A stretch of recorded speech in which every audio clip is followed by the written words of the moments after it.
Je reviens avec un nouveau bilan couture. Il était temps. J'espère que vous allez bien. Donc aujourd'hui, comme je vous le dis en début de vidéo, je reviens pour un bilan couture. J'ai énormément de pièces à vous montrer. La raison pour laquelle il n'y en a pas eu ces derniers mois, c'est seulement que j'attendais d'avoir suffisamment de pièces à vous montrer. Et puis à chaque fois que j'avais un en cours, je me disais ah je finis celui-là et je filme le bilan couture. Puis j'avais la flemme de filmer ce type de format. Mais donc me voilà pour vous présenter les dernières pièces que j'ai cousues. Et comme vous avez pu voir, il y en a beaucoup. Je commence avec une pièce que j'ai cousue fin 2024. C'est la jupe Isolde d'Evelyn Patterns. Je vous mets le patron juste ici, enfin le dessin technique juste ici. Et je vous mets comme d'habitude le lien du patron en barre d'information. Et je l'ai cousue dans un simili-cuir comme ceci, qui vient de chez Toretto Tessuti. Donc c'est un tissu qui ne se repasse pas, malheureusement. Pour la petite histoire, j'avais un simili-cuir de chez Rascol, qui se tenait un petit peu plus que celui-là. Quand Evelyn m'a présenté son modèle, j'ai eu un flash sur le simili-cuir. Je me suis dit que ça pourrait être très tendance et très beau. Ma copine Léa, qui cherchait un simili-cuir qui se tenait un petit peu, donc celui de chez Rascol, m'a proposé qu'on s'échange nos simili-cuir puisqu'elle avait celui de chez Toretto Tessuti qui ne correspondait pas à son projet, qui m'a dit à mon avis celui de Toretto Tessuti sera mieux pour la jupe Isolde, et je pense qu'elle avait raison. Donc c'est une jupe qui s'évase au niveau de la... c'est une jupe taille haute qui s'évase pour une coupe tulipe. Si vous connaissez un petit peu la gamme d'Evelyn Patterns, je trouve que c'est le pendant de la jupe Louise, mais en version maille sans les découpes. Voilà, donc avec une taille élastiquée. Moi je l'ai cousue en taille 34 à la taille et 38 aux hanches. Et je n'ai pas fait de modification plus que ça. J'ai peut-être allongé de 5 cm la jupe et je l'ai cousue dans sa version midi. La difficulté que j'ai rencontrée, c'est plutôt par rapport au tissu plus que par rapport au patron qui se coud extrêmement rapidement. Je pense qu'en une demi-heure, si vous avez une surjeteuse, vous l'avez terminé. Non, là comme c'est du simili-cuir, forcément ça râpe sous la machine à coudre, donc il faudrait un pied de téflon. Je n'en ai pas. Enfin j'en avais commandé un mais il n'était pas adapté à ma Bernina. Donc il faudrait un pied de téflon pour pouvoir coudre ce type de tissu. Moi j'ai décidé de faire autrement. J'y suis allée au papier cuisson sur les endroits qui se cousaient sur l'endroit. Donc par exemple sur l'ourlet, j'y suis allée au papier cuisson, donc je mettais une bande de papier cuisson et je cousais par-dessus, ce qui fait que ma couture d'ourlet est loin d'être terrible. Si je vous mets comme ça, vous voyez, il y a des petits fils de temps en temps qui ressortent. D'abord à l'aiguille double, ça ne tient pas vraiment dans le temps, mais alors encore plus quand vous cousez de l'aiguille double sur du papier cuisson, ce n'est pas fameux, mais sinon le pied n'avance pas, hein. Le pied reste bloqué et ça vous fait un ourlet vraiment pas beau. Donc écoutez, au papier cuisson c'était un peu mieux quand même. Et vu le prix des pieds Bernina, on s'en contentera. En revanche sur l'envers, rien de compliqué puisque c'est un tissu qui est un petit peu molletonné, donc là ça avançait très bien sous la machine à coudre. Rien de très spécifique à signaler, c'est un tissu qui est incroyablement élastique. Je pense qu'il a facilement 80-90% d'élasticité et écoutez, bah voilà, hein, ça se combine très bien, ça a un effet un peu rock, un peu femme fatale, très tendance, c'est exactement ce que je voulais, ce que j'envisageais dans ce tissu. Le défaut au final, c'est que le tissu ne se repasse pas, donc on a très vite une impression de froissé / sac poubelle, mais la fluidité du tissu est très sympa et quand on la porte, elle a un très joli mouvement. Donc voilà. Et forte de cette expérience, je vous mettrai un insert porté ici, hein, pour que vous puissiez voir à quoi ressemble cette jupe portée. Mais forte de cette expérience avec la jupe Isolde, j'ai décidé de m'en faire une deuxième version. Vous savez, j'avais cousu la robe Sèvres de Belen Paris dans une maille 100% laine de chez Sacré Coupon. Il m'en restait un très grand métrage, donc j'ai décidé de me faire une jupe Isolde ici. Donc cette fois-ci, c'est la version mini. Et enfin mini, elle est pas si mini puisqu'elle arrive un petit peu au-dessus du genou. Et pareil, 38 aux hanches, 34 à la taille. La seule modification que cette fois-ci j'ai apportée, dont je n'ai pas eu besoin sur la version précédente, c'est que j'ai raboté les côtés. L'arrondi est beaucoup plus prononcé normalement et moi j'ai raboté pour que ça tombe bien sur ma taille parce que moi j'ai des hanches, je suis droite et puis bombée mais en bas de hanche. Je n'ai pas du tout la forme comme ceci que j'adorerais avoir mais que je n'ai pas. Donc on fera sans. Mais donc j'ai cousu 38-34 en allant tout droit entre les deux tailles pour que ça tombe pile poil et ça me convient très bien. Cette fois-ci, pas de difficulté de matière, pas de difficulté de couture. J'ai fait mon ourlet à l'aiguille double comme vous voyez ici. Un fil un petit peu plus foncé aurait peut-être été plus joli, mais tant pis. Vraiment, si vous avez une surjeteuse, à mon avis, en 30 minutes, elle est cousue.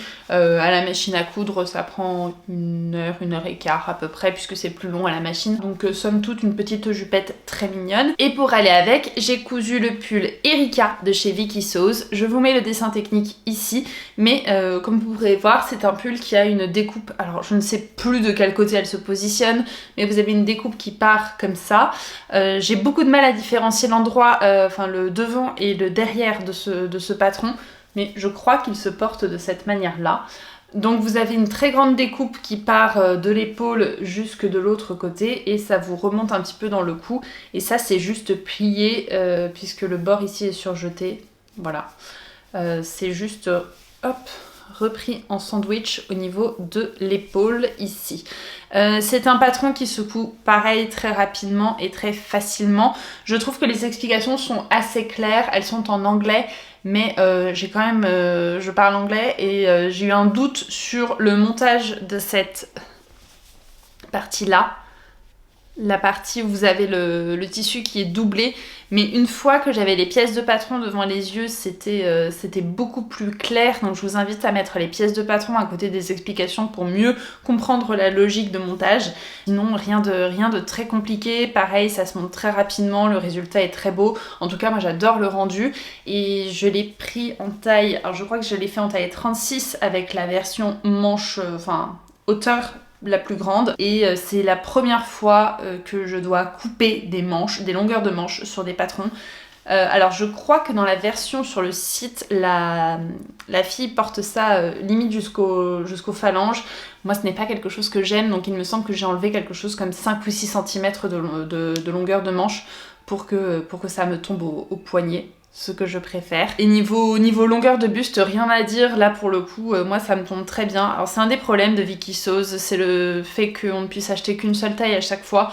Sur des pièces qui sont très cintrées, bon c'est pénible, mais sur des pièces comme ça qui sont plus oversized, moi ça m'est un peu égal d'acheter une seule taille honnêtement. Surtout que là il y a la longueur de buste, donc en vrai je n'ai aucun ajustement à faire si ce n'est raccourcir les manches. Et généralement donc pour le petit style, je porte les deux ensemble avec des collants marrons et des petites chaussures marron. C'est vraiment trop mignon comme ensemble et en tout cas j'aime beaucoup.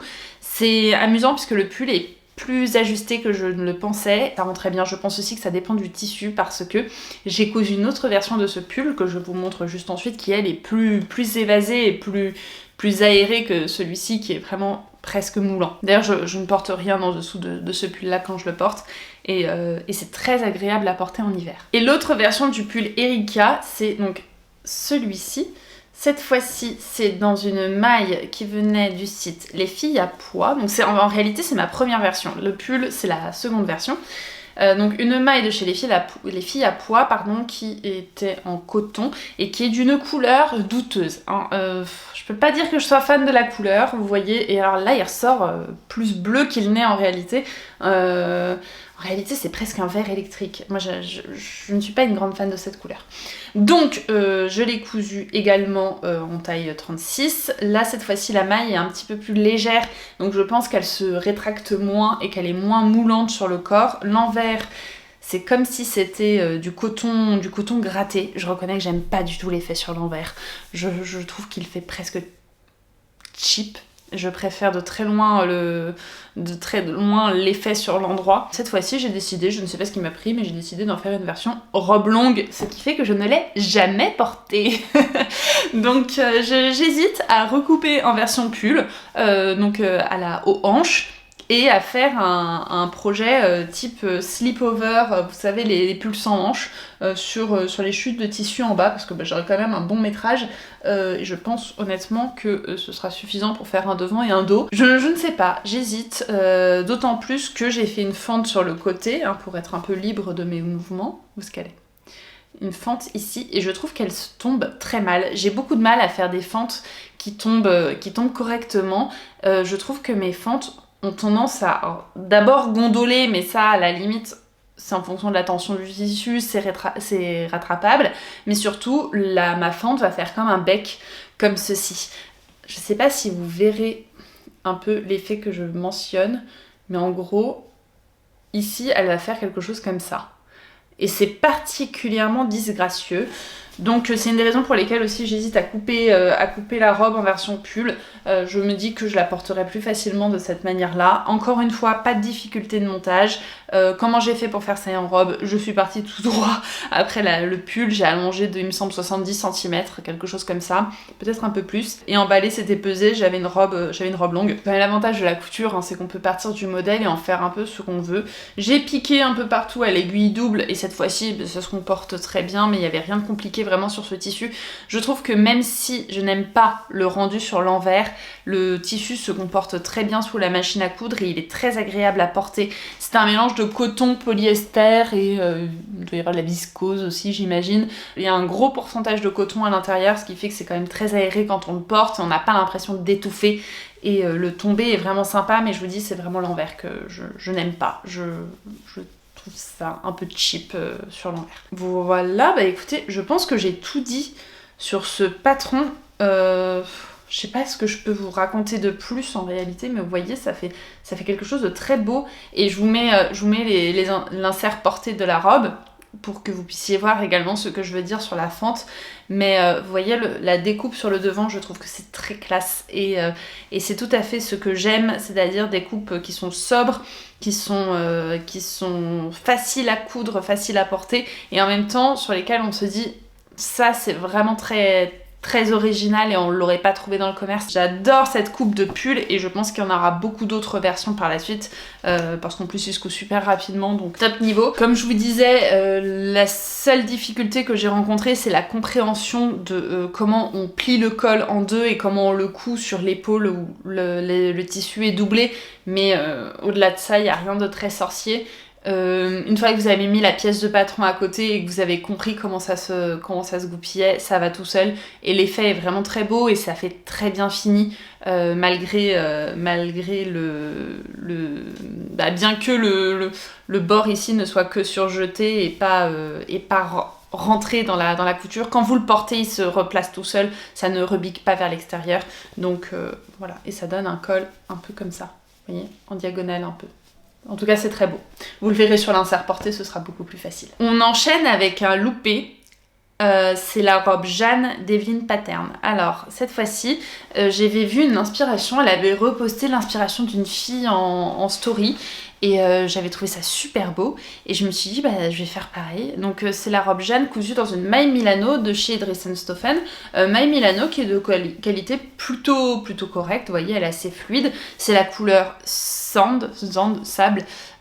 Honnêtement, à refaire, j'aurais pris une autre couleur parce que je trouve que ça fait très nu, peau contre peau. Et cette fois-ci, j'avais décidé de faire les manches pagode. Vous voyez, les manches qui partent en évasé comme ça. Donc je vous remets le dessin technique de Jeanne, mais si vous suivez ma chaîne, vous l'avez déjà vu passer. C'est marrant, il y a encore la trace où j'ai écrit dos dans le dos.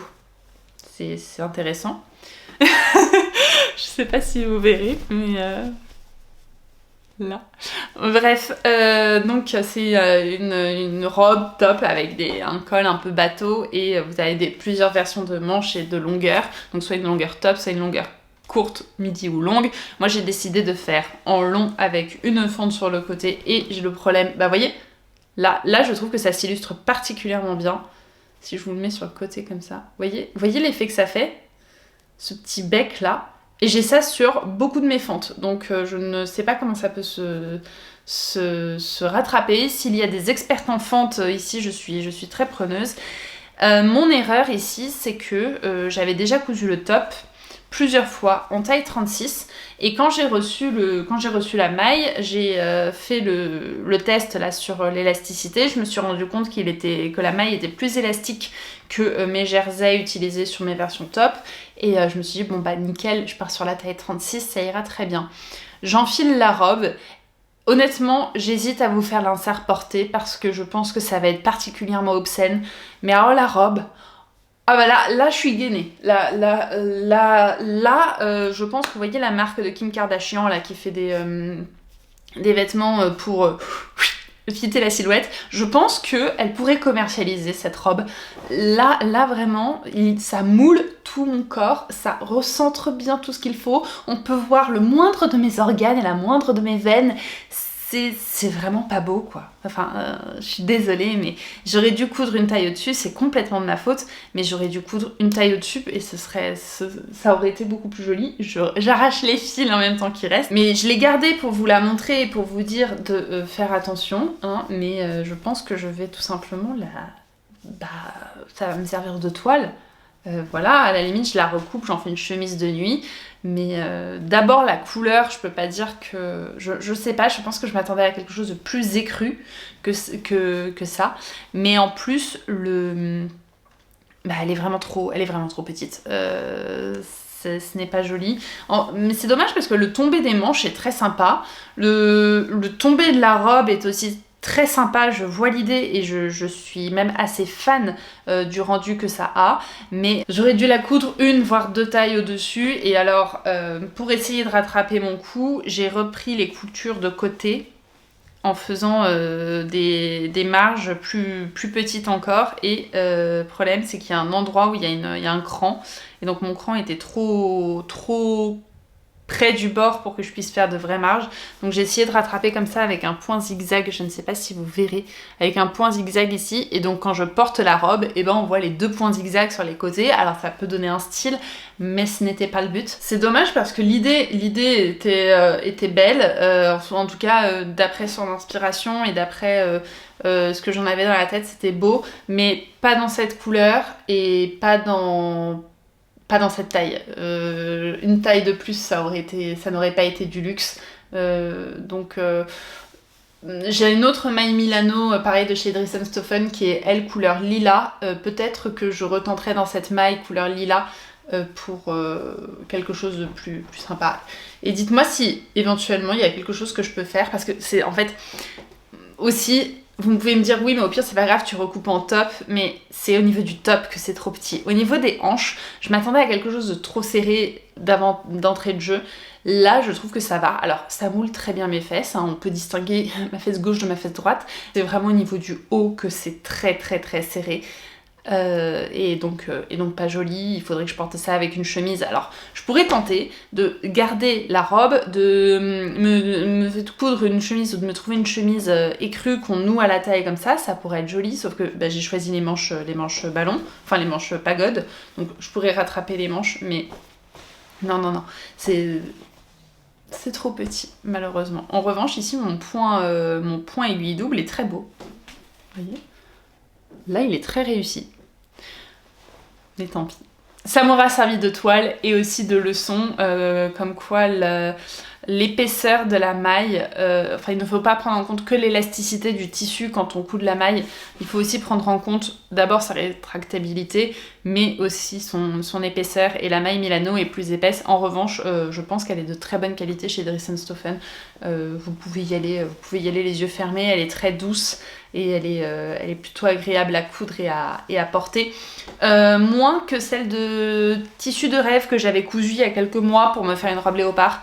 Je pensais que la qualité serait la même, mais celle de tissu de rêve est plus fine et plus fluide, donc je trouve un petit peu plus jolie encore. C'en est assez de la maille, nous allons maintenant passer aux chaînes et trames avec la chemise pimpante de chez Liz Taylor. Je vous mets le dessin technique ici. C'est un patron que j'avais acheté au CSF dans un tissu qui vient d'Atelier de la Création, que j'avais également acheté au CSF. Donc c'est une fausse toile de Jouy, puisque c'est une popeline en réalité, qui se tient plutôt bien. Alors j'ai fait quand même quelques modifications dessus. D'abord je l'ai allongée si je ne me trompe pas, je crois que j'ai allongé la chemise de 7 cm, et j'aurais pu l'allonger de 3 supplémentaires, et j'ai allongé les manches de 25 cm, puisque normalement ce sont des manches 3/4 qui arrivent ici, et moi je voulais qu'elles soient longues parce que je n'aime pas les manches 3/4. Il n'y a rien à faire, je trouve. D'abord, je ne trouve pas ça très saillant, en tout cas sur moi, qui suis très grande, je vous l'ai déjà dit, mais sur moi, on a l'impression que c'est vraiment la fille, elle a acheté son vêtement trop petit, Et en plus, je trouve que ce n'est vraiment pas pratique à porter. Sous un pull, ça remonte tout le temps. Ça coupe le bras. Pour moi, c'est soit manche longue, soit manche courte, mais il n'y a pas de... Je trouve que l'entre-deux est vraiment très bâtard. J'ai allongé les manches pour me faire des manches longues de 25 cm. J'ai un tout petit peu retouché le poignet de manche. Je crois que j'ai enlevé 2 cm de poignet de manche pour que le poignet étant plus fin que le haut du bras, pour que ça tombe mieux sur le poignet, tout en laissant un peu d'espace pour que je puisse enfiler ma main dedans, parce qu'il n'y a pas de bouton, il n'y a pas de fente, il n'y a rien. Vous voyez, faudrait que je puisse passer ma main à l'intérieur quand même, donc là c'est le cas. Et j'ai également modifié le col. Normalement c'est un col qui est un peu arrondi. Moi j'ai décidé de faire un col droit pour éviter... je trouve que les cols ronds, ça a un côté un petit peu petite fille. Donc là, un col arrondi, un col droit, je trouvais ça plus mon style. Donc, la chemise pimpante, elle se distingue avec ses fronces un petit peu partout. Donc vous avez une tête de manche assez froncée, des fronces ici. Et vous avez là une découpe sur le devant, je vais essayer. Une découpe ici sur le devant. Et sous cette découpe, vous avez plein de fronces. C'est super bien pensé et vous avez un dos en burrito. Définition vraiment très jolie. Et pareil, vous avez tout le dos qui est froncé là. Et vous avez une patte de boutonnage séparée, enfin vous venez la coudre. Et moi j'ai changé la finition de patte de boutonnage. Normalement vous faites l'ourlet avec la patte de boutonnage, donc vous repliez la patte de boutonnage en faisant votre ourlet. Moi j'ai décidé de rentrer cette partie-là dans la patte de boutonnage. Je trouvais que la finition était plus propre. Je ne sais pas si c'est très clair. Pas de difficulté majeure sur ce patron. Je trouve que le livret est extrêmement bien fait. Ça m'a permis de découvrir une nouvelle technique de montage de col de chemise que j'ai trouvé pas mal du tout. Je ne sais pas si elle était meilleure ou moins bonne que celle que je fais habituellement, mais en tout cas c'était intéressant de l'essayer. Et vraiment, j'ai découvert une nouvelle technique, donc rien que pour ça c'était intéressant. J'ai fait des coutures anglaises sur le côté, parce que j'adore les coutures anglaises. En revanche, j'ai fait un point zigzag au niveau des entournures. Ici. Voilà. De toute façon, c'est un détail auquel personne n'a jamais accès à part moi. Donc... Je n'ai pas rencontré de difficulté. Le seul truc qui m'a fait me poser des questions, c'est que vous avez des crans ici sur cette partie-là, là, juste sous l'empiècement. Et j'ai cru que c'était les crans pour les fronces. Alors que non. C'est des crans de rappel, mais ce ne sont pas les crans pour les fronces. Donc au début, je n'avais froncé qu'une toute petite partie, alors que c'est vraiment toute cette partie-là qu'il faut froncer. Là-dessus, j'ai eu un petit doute, mais sinon, vraiment pas de difficulté particulière. J'ai tout cousu à la main partout, que ce soit mon pied de colle, ma patte de boutonnage, mon ourlet. Donc c'est vraiment très très propre et très très beau. J'ai oublié de vous le dire, mais je l'ai cousu en taille 34 et j'ai été serrée au niveau de l'entournure, mais juste sur le devant, ici, là. Donc j'ai pas mal ouvert l'entournure, je crois que je l'ai ouverte de 2 cm et demi à ce niveau-là pour que ça me tombe bien, quoi, enfin que je ne sois pas dérangée en la portant. Donc maintenant ça va, c'est un tout petit peu ric-rac, mais honnêtement c'est beaucoup mieux. Plein de fils qui dépassent alors que je les coupe au fur et à mesure. Je pense qu'il y a des fils qui sortent pendant la nuit. Vous savez, vous mettez le vêtement dans le placard et il y a des fils qui en profitent pour essayer de s'échapper. Voilà, sinon un beau patron. Je pense qu'en viscose ou dans des matières plus fluides, elle rend aussi très bien. Il y a un tout autre rendu. Là elle a un côté très brut dans ce coton, mais j'adore le coton. En viscose ou en soie, elle doit avoir un effet plus aéré, plus aérien et peut-être plus esthétique. Je vous mets un insert porté de cette chemise avec ma jupe isole dans simili-cuir et on passe au patron suivant. Le patron suivant, c'est une veste. Le patron m'a été offert par Atelier 8 avril. C'est la veste Mont-Royal. Elle dit que c'est une inspiration Isabelle Marant. Pour moi, cette veste, elle hurle le Space Oddity de David Bowie. Je ne sais pas si vous connaissez David Bowie et ses différentes eras, un peu à la Taylor Swift. Il avait plusieurs eras lui aussi. Je trouve que Space Oddity, c'est une era très particulière.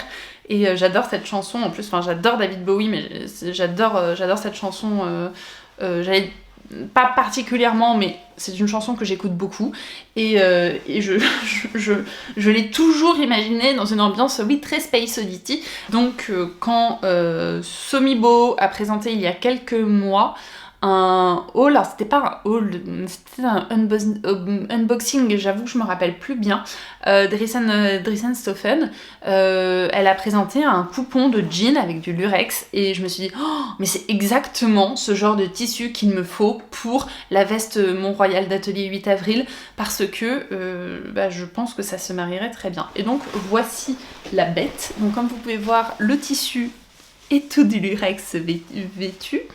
Et c'est du jean, donc il me semble qu'il est à 88% de coton. Doit y avoir 10% de polyester, et le reste c'est de l'élastane, donc la composition est quand même plutôt correcte pour un jean de cet effet. Vraiment du lurex partout. Et j'adore. J'ai cousu la veste en taille 36, donc finalement ma taille habituelle selon le tableau des tailles. Vous voyez les fils, là j'ai même pas eu besoin de l'arracher, il est tombé tout seul. Les fils qui poussent pendant la nuit dans les placards. Un petit défaut sur le tissu, si vous le pliez, je trouve qu'il marque. Alors vous voyez ici, je sais pas si vous verrez bien, mais ici il a marqué le pli. Vous voyez. Alors c'est dans le dos, ça ne me dérange pas, ça fait même presque fait exprès.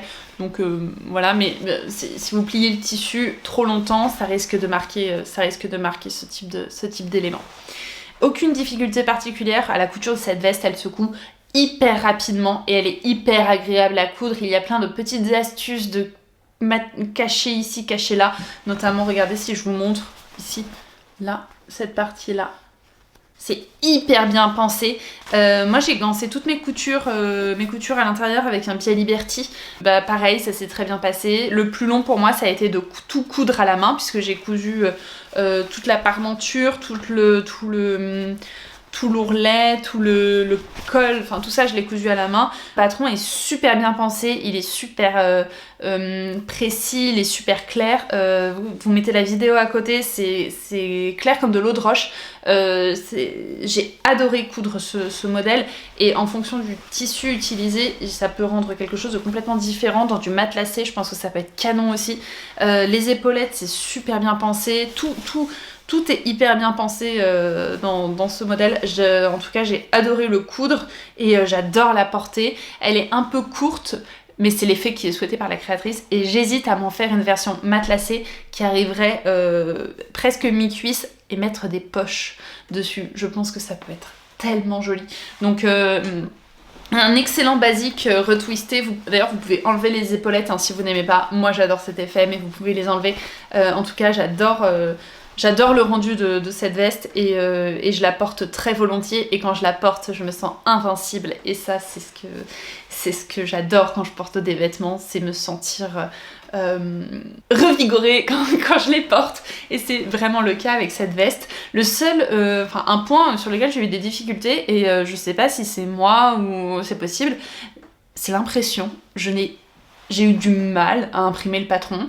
Le carré test ne sortait jamais au bon format et surtout ça me le sortait sur des feuilles qui étaient très grandes. Donc je ne sais pas. Mais dites-moi si vous avez eu aussi cette problématique. Mais alors moi j'ai eu du mal, si bien que j'ai fini par l'imprimer en A0. Comme ça c'était fait. Et j'ai découpé directement dans mon A0 parce que je suis une barbare. Mais voilà, j'ai adoré coudre ce modèle en tout cas et j'adore le porter, j'adore son rendu. Donc trop contente d'avoir ça. On passe au modèle suivant qui est le jean Victor de chez Maison Cobalt. Je vous mets le dessin technique ici. C'est un pantalon que j'avais déjà cousu donc je savais ce qu'il y avait à modifier dessus pour qu'il m'aille parfaitement. Notamment en haut de la fourche dos ici. J'ai enlevé 2 cm parce que ça s'affaissait moi de mon côté. Comme j'ai la taille assez fine, ça s'affaissait de mon côté. Et j'ai enlevé un tout petit peu sous les fesses pour éviter l'effet plié qu'il y avait sur ma précédente version. J'ai également recentré un tout petit peu la taille pour que ça me tombe bien ajusté à la taille. J'ai surpiqué également le haut des poches ici pour éviter que ça ressorte parce que sur ma précédente version les poches n'arrêtent pas de ressortir. Donc là voilà, ça se maintient bien. J'ai fait des surpiqûres ici, sur le côté également. Sur la couture côté, j'ai fait une surpiqûre et il me semble... Maintenant, c'est tout en fait. C'est vrai que j'avais fait plus de surpiqûres que ça. Et j'ai fait une double piqûre sur la poche. Et d'ailleurs, j'ai doublé les poches pour éviter que le tissu ressorte et s'effiloche. Vous pouvez remarquer que j'ai une poche qui est un petit peu plus haute que l'autre parce que je me suis trompée et j'avais peur de défaire et d'abîmer ça. Donc j'ai laissé tel quel. Et vous pouvez voir à certains endroits, notamment ici, que j'ai des petits points parce que mon feutre est marqué. Donc je vais mettre une goutte de javel dessus pour que ça disparaisse ad vitam aeternam et que ça ne revienne surtout jamais. La seule chose qu'il me reste à faire, c'est mettre un bouton sur le devant parce que je me suis pas encore décidée sur le bouton. J'ai des boutons, vous savez les boutons spécial jean là qu'on martèle, mais j'ai peur de faire n'importe quoi, donc je repousse le moment où je vais poser le bouton. Voilà. Ah oui, si, j'ai oublié de vous le dire. Je le prends comme ça. Par rapport au patron de base, je dis bien patron de base, je l'ai allongé de 18 cm. Ce pantalon est très court, très très court, donc je vous invite à le rallonger très fortement si vous avez des jambes plus longues que celles de la créatrice. Déjà sur elle il est court, il a un effet vraiment 7/8e, donc n'hésitez pas à le rallonger si vous voulez quelque chose de plus long. Vous devez ajouter de la longueur si vous voulez que ce soit plus long. D'une logique imparable. D'une logique imparable. Au-delà de ça, c'est un jean qui est très bien coupé. Il a des effets de pince un petit peu partout, donc ça se recentre bien à la taille, c'est vraiment joli. C'est difficile de vous le montrer parce que comme il est blanc, il attrape toute la lumière. Je l'ai cousu en taille 34, mais j'ai recentré la taille encore plus que ça ne l'est déjà, donc je pense que ce serait l'équivalent d'un 32. Et petite fantaisie de ma part, j'y ai ajouté une petite étiquette avec un teckel. Il me semble que ça vient de chez Rascol, c'est ma copine Marion qui me l'a donné. Voilà, et je l'ai mise ici, et vous voyez, ça rentre pile poil entre les deux pinces du dos, donc c'est trop mignon, j'adore l'étiquette avec le teckel. Et j'ai thermocollé la ceinture, fait qui est très rare chez moi de thermocoller, mais j'ai redécouvert le thermocollant il n'y a pas très longtemps et je reconnais que sur certains points c'est assez pratique. Je ne suis toujours pas une grande convaincue parce que, je vous montrerai sur le projet d'après, je ne suis toujours pas une très grande convaincue, mais je reconnais que c'est pas mal. Et vous allez me dire, Célia, tes passants sont tout petits. Oui, normalement on doit les descendre plus bas. Moi je sais pas ce que j'ai foutu, mais ils sont juste sur la partie ceinture. Mais comme il est très centré à la taille, la ceinture ne sera qu'accessoire de mon côté. Donc, enfin accessoire. Elle n'aura pas l'utilité de ceinturer ou de centrer la taille. Voilà, bah écoutez, je pense que c'est tout ce que j'ai à dire sur ce jean. J'ai fait une double piqûre en bas pour un effet encore plus jean. Le problème, vous voyez, je vous l'avais déjà expliqué, mais ce tissu se chope toutes les poussières de partout et c'est un point qui est quand même assez pénible. Mais sinon, c'est un jean blanc tout à fait basique avec ma petite fantaisie à l'arrière. Le bouton reste à être fixé, mais je vous mets un insert porté juste ici et je mettrai une épingle à la place du bouton, mais le bouton ne saurait tarder à arriver parce que c'est quand même mieux d'avoir un bouton. Voilà. Et ah oui, alors aussi, je suis désolée, mais je pars dans tous les sens. Mais vous pouvez voir ici que ma surpiqûre là, elle est très courte, enfin il y a 1 cm entre là et là, mais parce que je pense que je me suis trompée dans le montage de la ceinture. Je pense que j'ai voulu tout piquer en même temps, alors que ça aurait été plus simple de piquer la ceinture et de faire ensuite une surpiqûre ici beaucoup plus espacée.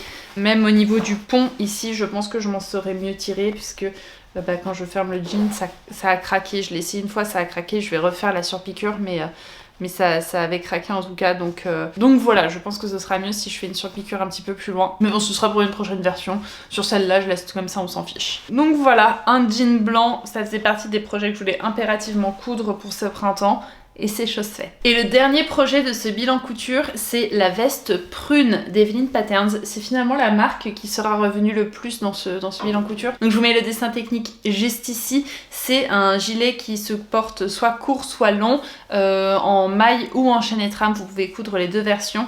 Et voilà, il n'y a pas grand chose. Je l'ai cousu dans une maille de mon côté, c'est le reste d'une maille que j'avais déjà cousue l'année dernière en 100% coton. Et c'est un gilet qui est très oversized, donc qui a une coupe vraiment très sympa. Voici, moi j'y ai mis des petits boutons dorés que j'ai trouvés dans une mercerie indépendante. Voilà, je l'ai cousu en 36, j'ai fait la version cropped, mais je l'ai allongé de 7 cm pour que ça tombe bien sur moi. Je n'ai quasiment plus de batterie. Cet appareil photo est pas mal en termes de qualité, mais je trouve que la batterie se vide à une vitesse assez impressionnante et je trouve que il chauffe très vite également. Mais je me demande si le micro est pas responsable du fait que ça chauffe. Bref, donc je l'ai allongé de 7 cm pour qu'il corresponde à ma taille. C'est très rapide à coudre, il n'y a pas de difficulté particulière, c'est plutôt bien fini. Vous voyez avec ici la bande d'encolure qui se rabat à la main. Vous avez pas mal de points à la main, enfin en tout cas sur la bande d'encolure. Mais si vous êtes un peu maso comme moi, vous pouvez faire des points à la main sur toute la patte de boutonnage et sur tout l'ourlet. Même chose, la finition ici est plutôt pas mal. J'ai pas grand chose de plus à dire, ça se coud rapidement, c'est plutôt chouette. La seule difficulté que j'ai rencontrée de mon côté, c'est ici, comment on appelle ça, faire la boutonnière à cet endroit là, j'ai eu pas mal de mal, donc elle est pas très belle ma boutonnière ici. Le tissu s'est un petit peu déchiré sur l'envers en haut, donc c'est pas folichon. Et après pour toutes les autres boutonnières ça a été nickel. Et je vous disais que j'avais eu du mal avec le thermocollant, et d'ailleurs attendez, mais ça me fait de vous parler de la boutonnière ici, j'ai un flash sur ma chemise pimpante. Ça m'apprendra à pas noter mes bilans de couture et à parler tel que je pense. Sur ma chemise pimpante, normalement, vous avez une boutonnière ici aussi et je ne l'ai pas cousue parce qu'elle ne rentrait pas là. Donc j'ai laissé tomber, de toute façon je ferme jamais mes chemises jusqu'en haut. Donc tant pis, il n'y aura pas de boutonnière. Mais voilà. Et je vous parlais du thermocollant tout à l'heure. Moi, alors mon thermocollant, il a roulé à l'intérieur. Donc si ça ne se voit pas, hein, mais si je passe mon doigt comme ça, je sens que mon thermocollant il s'est rétracté et il s'est mis à rouler à l'intérieur. Et donc quand je mets au début je m'en rendais pas compte, mais je mets ma petite veste et je me dis que ma patte de boutonnage en haut elle fait quand même un effet particulier, elle gondole, elle est pas très belle.